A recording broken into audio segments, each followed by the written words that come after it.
And we're gonna get started. So welcome to the closing session of the fantastic 2 days we just had. Are you feeling hopeful? Are you feeling inspired? Can I hear some noise?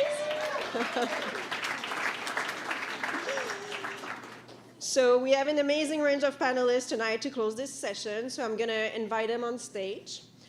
So first we're gonna have Dr. Natalia Kanem, the UNUSG and Executive Director of UNFPA. Thank you for being with us.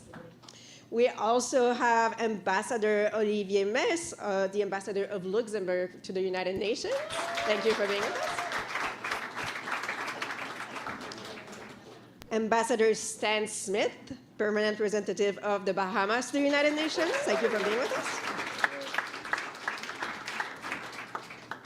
We also have civil society representative for this closing session. We have with us Candela Yate, founder of Belamante, and also a researcher, communicator, and consultant specializing in gender body image and digital violence. Thank you for being with us.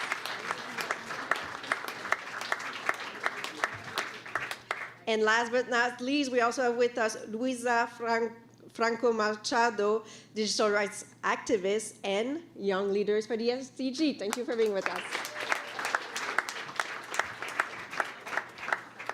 Right before we start, we're going to take 1 minute to watch a short video summarizing the last 2 days here at the United Nations.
All right, so I'm going to start with Luisa.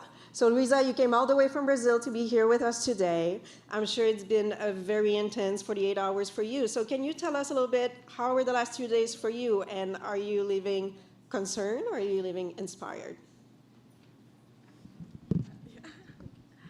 Hi, good afternoon, everyone. Thank you so much for having me once again in this closing session. I'm Luisa Franco Machado. I'm a public policy expert and a young leader for the SDGs. I would like to start my intervention telling a little bit more what I felt about these days and also some perspectives. I think that we all had the time to discuss, debate, challenge some of our own assumptions, maybe misconceptions about what we think that technology can do for women, girls, and gender minorities worldwide. I think the first thing that I noticed as sort of like an echo in the discussions is that the technology that impact us the most today are frequently designed by predominantly homogenous groups. Often white cis men in the global north. I know we feel like this is sort of something we've heard so much, but it's still something that we have to work on. Because this underrepresentation, as we've seen here, is not due to a lack of interest or ability, but rather the systemic biases that minoritized communities face. And here, the question isn't whether the digital transformation will create jobs, but rather who will these jobs be for? New technologies must tear down systemic injustice and not perpetuate patriarchal and racist structures. But for that to happen, we need to dismantle this thought that tech is a boys' club, right? Data collection, as I mentioned in my speech yesterday, must consider intersecting identities such as gender, race, sexuality, class, and highlight how multiple forms of discrimination uniquely affect people in order to properly inform policies. This includes breaking down the gender binary that often excludes non-binary and gender non-conforming people. We must ensure that data frameworks are inclusive, recognizing the diversity of gender identities and sexual orientations. This, of course, must come with comprehensive data collection and data protection mechanisms. Now, while technology can provide innovative solutions to many of our challenges, it's important to remember that sometimes the best solutions are not technological at all. Traditional knowledge, community practices, and human-centric approaches often offer the most sustainable and effective answers. For example, grassroots organizations and direct human engagement can address social issues and build resilience in ways that no app or algorithm can. We must remain open to these non-tech solutions and integrate them with our technological advancements to create holistic, effective strategies for progress. Now, digital infrastructure shouldn't be taken for granted. As we heard this morning, turning our attention to Palestine, in the rubble of Gaza's destroyed internet infrastructure, we see the consequences of technology used not as a tool for empowerment, but as a weapon of control. It's an obliteration of digital lifelines, a forcible return to silence for those who have found in technology ways to express and to exist. Yet, this isn't a one-time approach. Unfortunately, what we see, as we heard yesterday, is that 2023 was the worst year for internet shutdowns on record. Authorities deliberately interrupted internet at least 283 times in 39 countries, concealing, enabling, and exacerbating violence, war crimes, attacks on democracy, and other atrocities, crushing the human rights of millions of people. As we move forward, it's crucial to recognize that ethical technology isn't a nice-to-have anymore, but it's a must-have.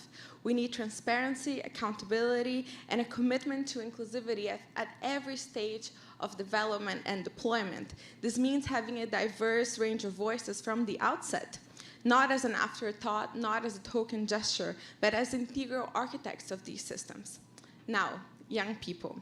We're not just the future, as we hear so often. We're already the public policy experts, scientists, and engineers of today. We're fighting for systemic change today. So when we talk about youth empowerment and how to move forward, this isn't just about giving youth a seat at the table. It's about recognizing that the table isn't complete without us. Our generation brings a unique blend of digital fluency, innovative thinking, and a keen sense of justice that is often dangerously lacking in older generations. But systemic barriers, from discrimination to lack of access, often stifle our potential. We deserve to be hired for leadership positions because we are qualified, capable, and bring fresh, essential perspectives. Our inclusion in decision-making roles, both in tech, in gender, and in any other area, is not just beneficial, it's essential for shaping a future that is fair and just for all. Now, to wrap it up, I noticed in these 2 days that the technological revolution can be a force for good, but only if we make it so. We need to harness it with a fierce commitment to ethical practices, inclusive governance, and unwavering equity. Let's use technology to uplift every community, respect every culture, and leave no one behind.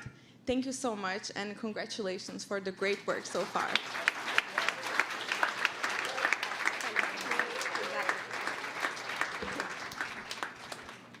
Thank you so much, Luisa. Kendall, I want to turn to you now. You're also a civil society representative, you're a researcher. So can you tell us what you learned during the last 48 hours and what you're going to take back with you in terms of what you learned from your experience? Thank you. I couldn't agree more with you. So thank you so much for UPM having me in this event, and also for your commitment to advancing the global health and well-being. Well, what I take away for these remarkable 2 days we spent together in the presenting urgency of the issue at hand. Technology is advancing at a breakneck pace, and with it, the challenges of digital violence escalate just as rapidly. We must strive to match this pace with our responses. Additionally, the significance of cross-sector alliances has been profoundly reinforced during this event. I came here with the notion, but hearing about the incredible impact of your collaborations has truly solidified it for me. While digital platforms can perpetuate mental health issues and digital violence, they also hold the potential to combat these problems. Fighting against their existence is not realistic, and truth to be said, these issues did not start with the internet was created. So, by promoting diversity, implementing supportive features, and actively working to eliminate harmful content, these platforms can create a safer and more inclusive digital space. It's essential to platforms, providers, users, and policymakers to work together to harness the positive potential of digital spaces while mitigating their risks. Moreover, the importance of intersectional participation in designing solutions cannot be overstated. So as a call to action, I encourage each of you here to seek ways to collaboration with other sectors in your next initiatives. We are all side by side targeting the same issues. So let's be supportive and proactive.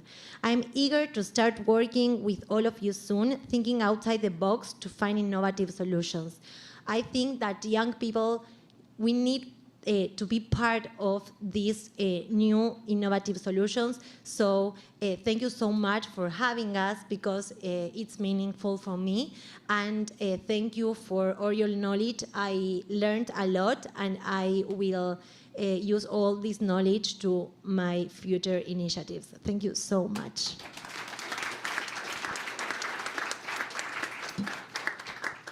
Thank you, Candela. Now I'll turn to Ambassador Smith. So I'll invite you to go to the podium if you would want to. So you just heard a few calls to action, but I would love to hear for you, for your country, Bahamas, what are some concrete calls to action that you're going to take with you?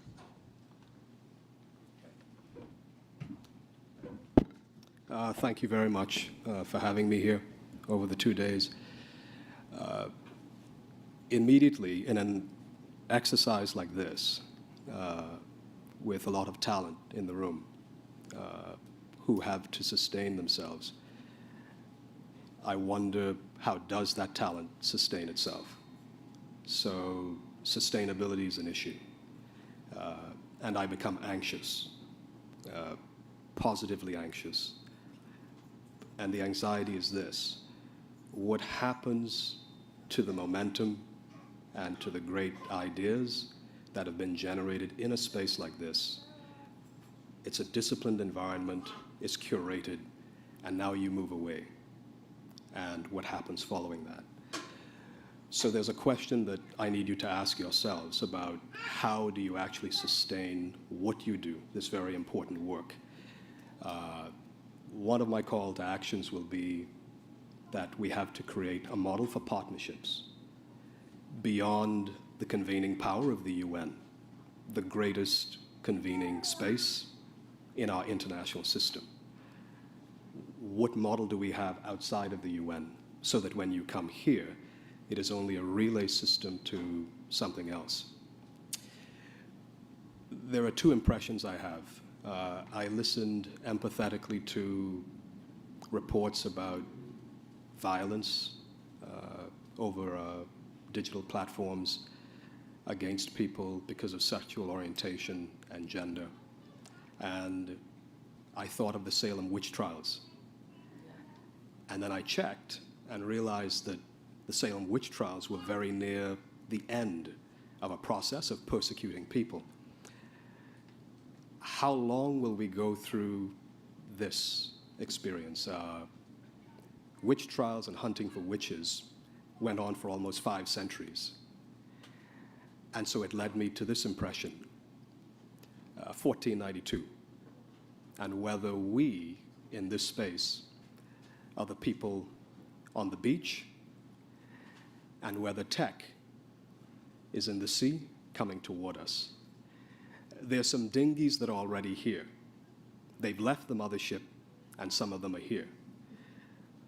But what is on that ship is emerging digital technology, and we don't know what it is or how it's going to impact us. But we're in 1492.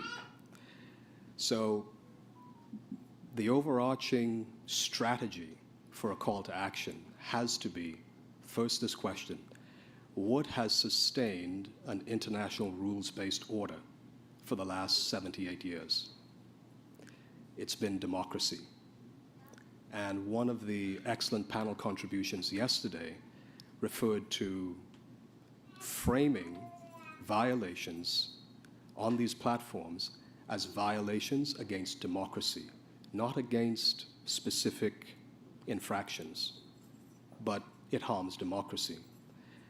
And so the larger frame and the call to action is that we have to coalesce our efforts towards achieving a better democracy in our digital and emerging technology space.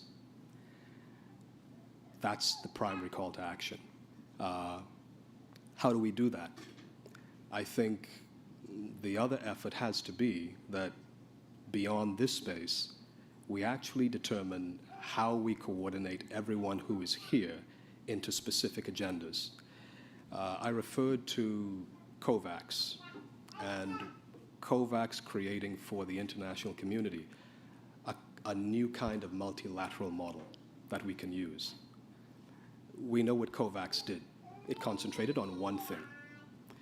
What I'm asking us to do here is concentrate on very few things so that we're not dispersed and diluted in our efforts.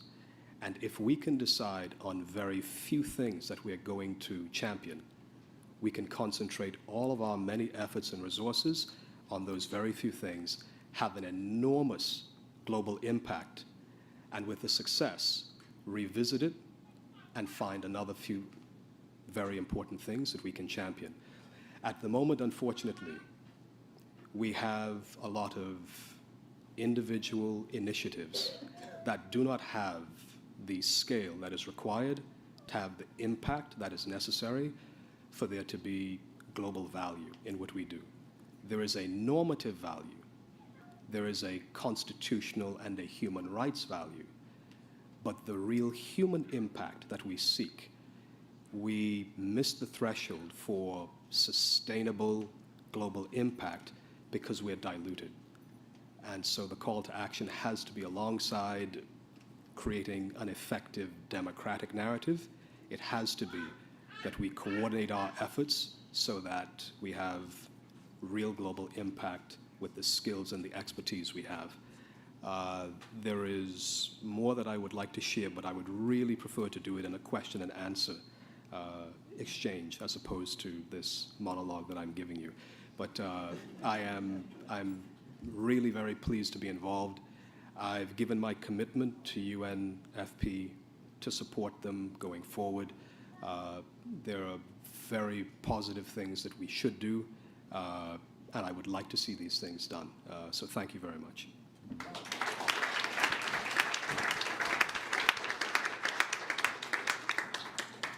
Thank you, Ambassador. Now we'll invite Ambassador Mays to also share some reflection from the last 2 days. If you want to go to the podium or from your chair, whatever you prefer. If I may, I'll remain seated. So it's Friday afternoon, and what amazes me the most is really the energy of all the participants over 2 days. I know it has been a long 2 days, and you must be all exhausted to some extent, but I really wanted to acknowledge especially the energy in the room.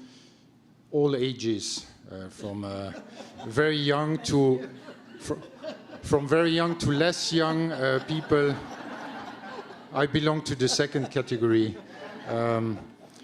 So really to thank also you, Executive Director, Natalia Kanem, your deputies, Diene, and the birthday boy of today. No, it's been an amazing journey also in preparing this event together.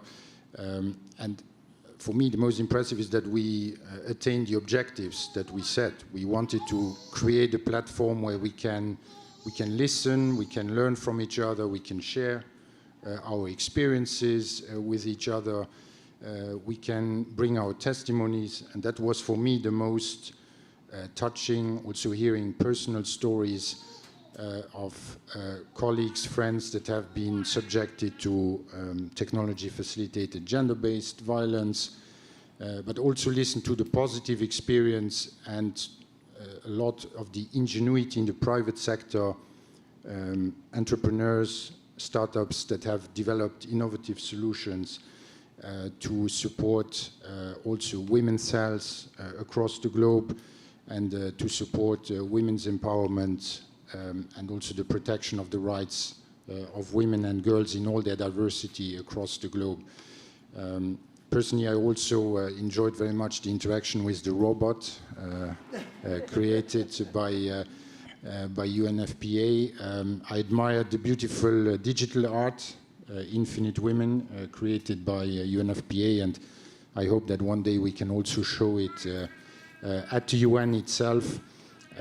Maybe around the Summit of the Future, maybe we can do something together. The final thing I would say is that this is a showcase of how we can achieve things when we work together, which is sometimes difficult at the UN.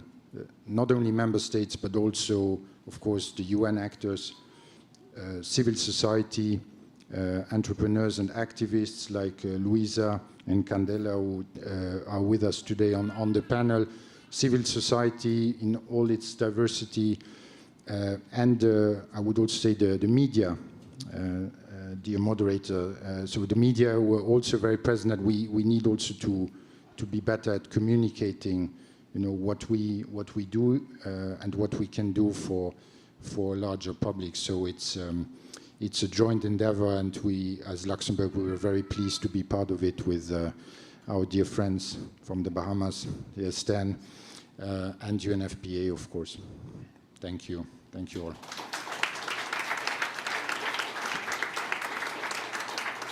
Thank you so much, Ambassador. I must say that I'm especially enthusiastic about the idea of having the robot doing UNGA. I hope somebody can make that happen. So Dr. Kanem, maybe before I invited you to give final remarks, because we still have a little bit of time, I saw you nod, especially when Luisa mentioned, young people not just having a seat at the table, but also having, a more important place in terms of decision making. So it looked like you agreed with that. Can you maybe tell me how you think that we can do it in the future? Well, I really appreciated both Luisa and Candela's interventions, because we need to chart a path forward. And the best way to do that is to put the leadership in the hands of the people who not only are passionate, but also understand and have taken the time to listen. Some of it is generational, yes, because you've grown up with tech in a different way, but there are lots of people who grow up with tech who are using it in an opposite direction. So I think you have to admire people who do the work of sitting down and analyzing, how are we going to improve a situation that could be a calamity, or how are we going to extract the good out of it, without throwing everything out. As a general principle, though, and I think the youth strategy of UNFPA emphasizes this, UNFPA works on population, but population is not about numbers. It's about people. Fertility is not just about woman as womb. It's about human beings in all their diversities. I think, Luisa emphasized over and over member states of the أن United الدول Nations have الأعضاء not come to agreement on the reality تتوصل that trans إلى people اتفاق are under attack. And tech is a way that و amplifies this type of hate. Racialized imagery الصور sometimes happens that تتم interrupt that بزيادة behavior التي and تتم people بها step التمييز. forward. So I admire not just the youth أنا advocacy, أعجب which I do, and I've expressed my faith in young people, وأعرب عن but I أملي admire ثقتي. strategy wherever it comes from. So thank you very much for putting your hearts and minds into this. وأشكركم على الاهتمام. Thank you, Dr. Kanem.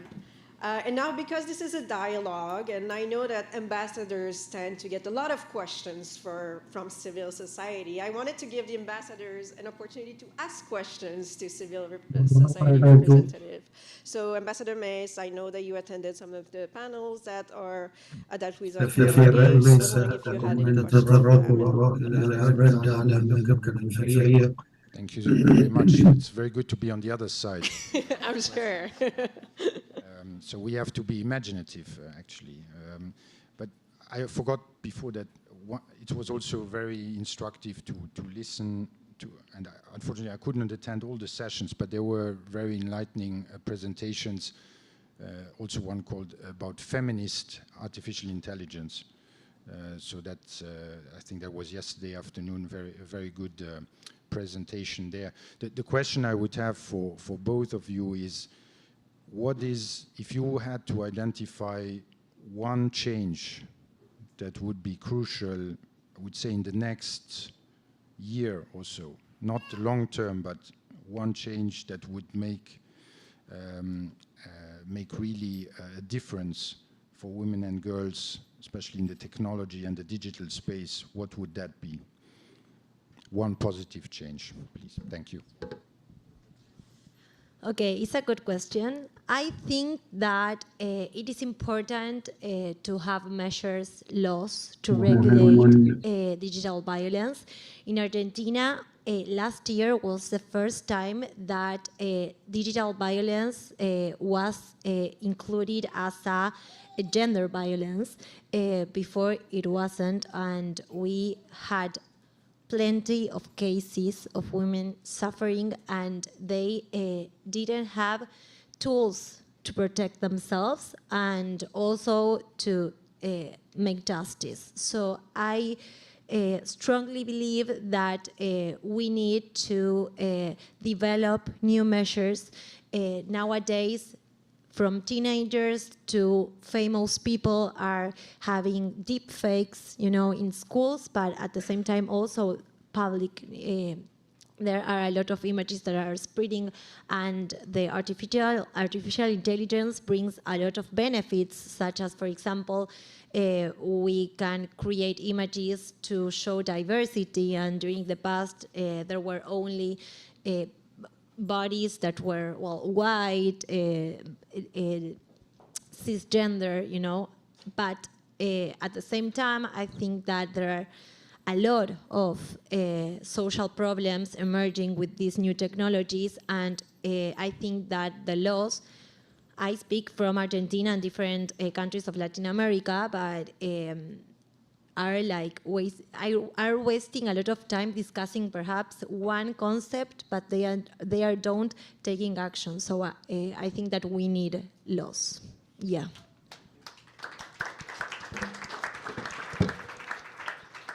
I couldn't echo more what Candela said. Completely agree.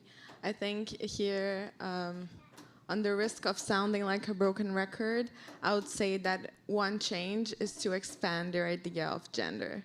So I said this yesterday during lunch, I said this during my panel, and I'll say it again.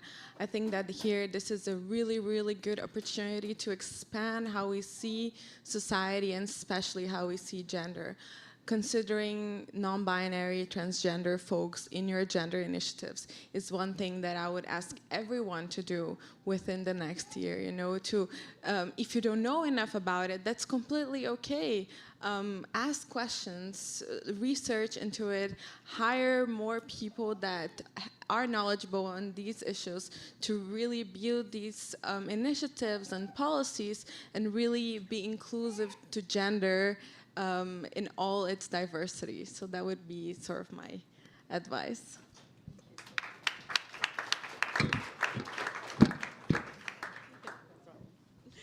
All right, and Ambassador Smith, did you have maybe one last burning questions for civil society representative? Or even a comment?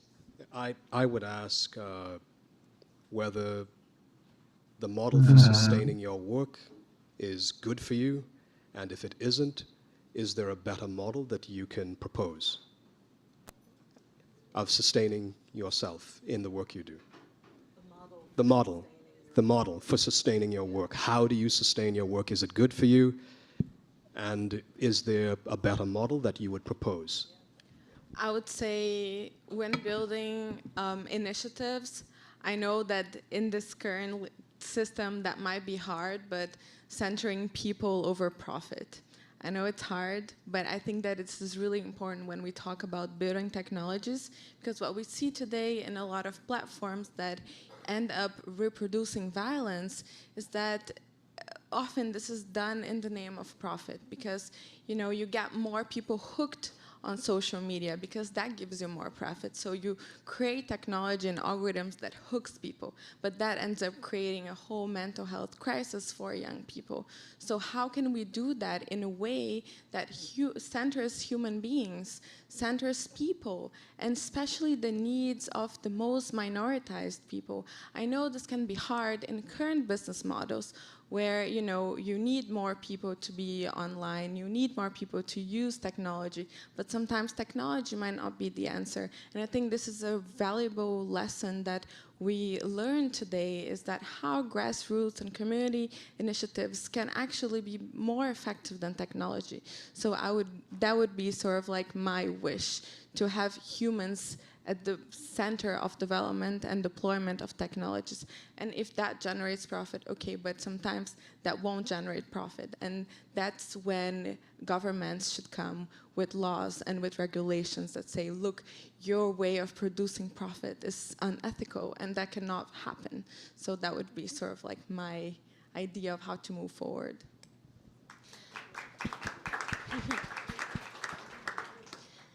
I strongly agree with what Luisa said. I think that nowadays there are some policies in different platforms, online platforms, that are easy to avoid. For example, there are policies not to advertise to young people to consume surgeries or to, I don't know, for example, to put money and do bet for a match, for example, that we know that it's also another social issue. So I think that when you talk with people who are working in these companies, the first answer is, okay, but our policies don't agree with that, our policies don't allow that, but then you have real examples of how these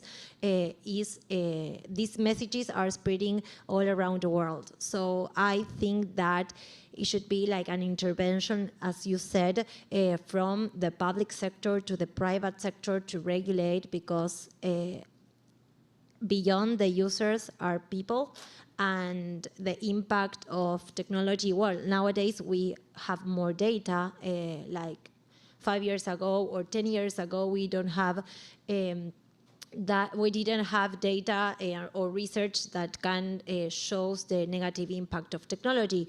So what I think is that advertising must be regulated on social media. For me, that it's really important, because although there are policies, there are easy to avoid.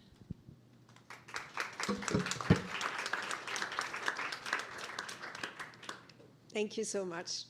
And I will now give the floor to Dr. Kanem for some closing remarks. Thank you. Oh my gosh, this has been so interesting. Excellencies, thank you, Stephanie, and fellow panelists, Candela, Luisa. Distinguished delegates of the ICPD30 Global Dialogue on Technology. Innovators of the world, and my special guest, the baby who has been sparking such delight in this room. What a motivating couple of days this has been. We've seen the power of dialogue, right? Coming in doesn't mean perfect agreement, but it means exchange of views. And we've also seen the power of beauty, infinite women. This is an art exhibition, I was told, is intended to spark joy. We walked in here with a mission, and that was to use our time here together to explore possibilities for more fair and more equitable technology that respects women and girls and is inclusive from the moment of devising the concept to the execution phase, taking a holistic view across our roles and across our sectors to break free of the silo mentality and to come away with concrete, actionable steps. I come away more inspired and more hopeful. I believe that we can act on the rich thoughts and ideas that we've heard here. From the point that speakers on the podium have made, but also to the interactions among delegates as you've had a chance to stop and engage with me, to converse about what you think the frontiers look like and why it's meaningful to you, and also to our communities. So I would like to thank you for being here, for being open-minded about the possibilities that a dialogue would bring, and also for your expertise. Everyone sees a different part of the elephant, and we need to put all of this together in order to be more effective. I really believe that your expertise and your activism is what's going to really spark the change that's needed now. So we have had astute and brilliant co-sponsors, the governments of the Bahamas and of Luxembourg, and I'd like to again thank you, Ambassadors Olivier and Stan, for your presence, but also for your insights. Thank you very much indeed. And I would also like to reference very special thanks to Ambassador Stephanie, the Gender Ambassador of Australia, for your presence, but also for your commentary and your ongoing work to assure that we bring the technologized forms of gender-based violence to an end. I also have to acknowledge that I'm continually amazed by my own dear colleagues, Gianna and Andrew, the deputies of UNFPA. But here we've had a lot of hard work by Nagina and Eliseo and our whole team. And I would like to just express how important it is that when we build an agenda, we do exactly what you've done, and that's to listen to all of the voices that are needed to build an agenda that's going to be relevant. So I would like to congratulate you and to extend, thank you, and to really extend our gratitude to all the participants. How lucky we are that we've had people from the tech sector, from civil society, academia. We have had youth leaders and women's leaders, the president of the International Medical Women, the members of parliament who have seen fit to join us, And all of us are united in our mutual aim to harness the good that technology promises to save lives and to transform life chances, especially for women and girls who've been left behind. And we do leave here with renewed focus and renewed commitment. The motivation is to spearhead partnerships to expand internet access and make digital technology and the conversation surrounding this fair, to offer social and economic progress in a more equitable way. Secondly, to bring rights into the discussion. That is part of our role and responsibility. Rights-based, inclusive, and equitable approaches spell the difference in the potential of technology from design right through to development. It has to be gender transformative, and it has to cater to diverse populations.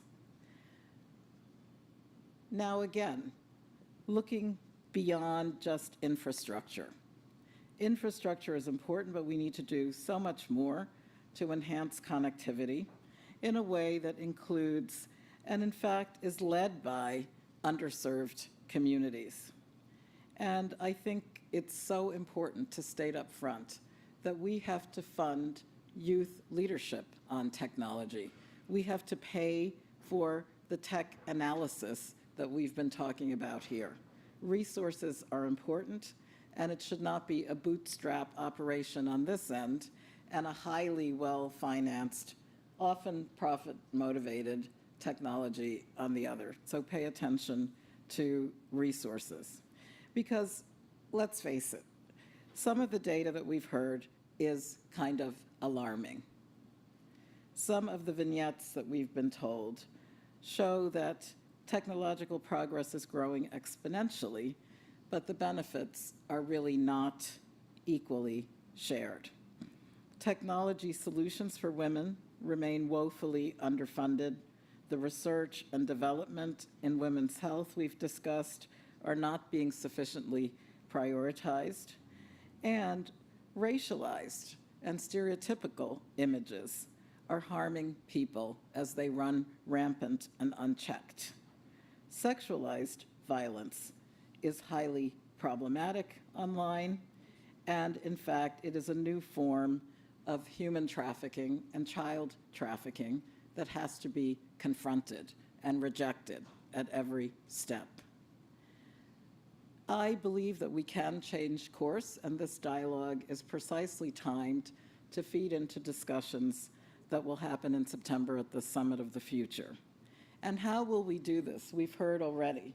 We'll do it through policies, right? We'll do it through investments, and we'll do it through our collective actions. I am certainly encouraged by the leadership in this room. It's diverse. I think the voices of the Global South, so-called, need to be privileged a lot more, and we've heard about young people's voices and people of sexual diversities. For UNFPA, I can pledge that we will continue to work with you. We will be looking for some of these sustainable methodologies that were spoken of just a bit earlier. The Equity 2030 Alliance has that charge, and we aim to help change the status quo. If we collaborate closely, if we leverage technology as the powerful force to deliver good that it should be, this is going to be part of the social progress to advance women's health and rights in very profound ways. Our United Nations Secretary General, Antonio Guterres, identifies 5 megatrends that signal how the future is being reshaped. And among these are demographic shifts, climate change, urbanization, rising inequalities, and rapid technological change. So I think it's been great that we've had a chance to address some of the dilemmas, And I will appeal to member states to take up the points from our dialogue during their deliberations at the Summit of the Future and in the outcome documents when that takes place in September in conjunction with the General Assembly. I will appeal to them to assure that there is a defense of sexual and reproductive health and rights and of LGBTIQ rights, and to factor in the mental health effects of technology and also the ethical parameters that have been discussed here. So let me close just to say that as we carry forward the momentum that we've built here, we have to continue to forge deeper partnerships where we can share our perspectives without being pre-condemned or prejudged, and where there are differences of opinion, have that type of platform where dialogue helps to find solutions. We also move forward with momentum to mobilize greater investments, greater innovations, as we've seen in some of the exhibits today, and also to devise policies and interventions that work at the community level, at the national level, at the regional level, and globally in terms of regulation and laws. There's unprecedented technological change around us, and we want to ensure inclusive development that truly leaves no one behind. And as for our time together, as that draws to a close, we also approach the end of the Pride Month. As we celebrate sexual diversities and stand up for human rights, let us all commit to the safety and the well-being and the happiness of everyone in every space, no matter who they are or whom they choose to love. We find ourselves at the brink of a promising future, that brave new world ahead. And when we think about people-centered development and rights and choices for all, the ambitious aim of that ICPD agenda, ICPD30, the emphasis should be on the words for all, rights and choices for all. The achievement of the ICPD agenda simply isn't possible, especially if we leave out women and girls. As Einstein indeed said, logic gets you from A to B, imagination takes you everywhere. I'm fully on board to imagine that world of equal opportunities for all 8 billion plus souls on this planet. And in that world, it's a world where we partner together. It's a world where we innovate together. And our technological future is safe, it's equitable, it's inclusive, and it's a space of freedom. It's a space of freedom for women and girls and for all. Thank you so much for joining.